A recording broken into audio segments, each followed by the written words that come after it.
ప్రముఖ టాలీవుడ్ నటుడు Manchu Vishnu dream project Kannappa ఇవాళ అంటే జూన్ 27న ప్రపంచవ్యాప్తంగా థియేటర్లలో విడుదలైంది.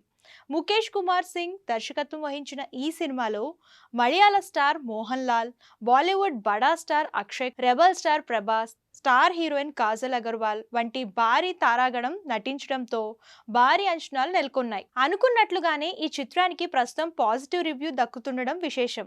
ఇక ఈ సినిమాపై తాజాగా మంచు మనోజ్ స్పందించారు.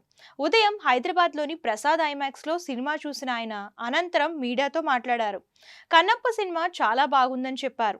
ముఖ్యంగా క్లైమాక్స్ సన్నివేశాలు అద్భుతంగా ఉన్నాయన్నారు.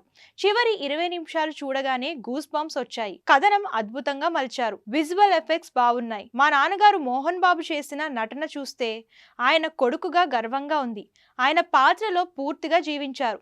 ఆయన డైలాగ్ డెలివరీ, భావ ప్రకటన విన్నవారిని కదిలించేలా ఉన్నాయి. ప్రభాస్ యాక్టింగ్ అదిరింది. అన్న ఇంత బాగా చేస్తారని అస్సలు ఊహించలేదు. ఈ సినిమా ఘన విజయాన్ని అందుకోవాలని ప్రార్థిస్తున్నా అని మనోజ్ తెలిపారు. సినిమాలోని కొన్ని సన్నివేశాలు తనను భావోద్వేగానికి గురి చేశాయన్నారు. కాగా గత కొన్ని రోజులుగా మంచు అన్నదమ్ముల మధ్య గొడవలు తారస్థాయికి చేరుతున్న విషయం తెలిసిందే. ముఖ్యంగా మంచు మనోజ్ తన అన్న మంచు విష్ణుపై సెటారికల్ కామెంట్లు చేయడం, ఇటు విష్ణు కూడా మనోజ్ పై విమర్శలు గుప్పించడం చూస్తూనే ఉన్నాం. ఈ నేపథ్యంలో మంచు మనోజ్ వ్యాఖ్యలు సోషల్ మీడియాలో వైరల్గా మారాయి.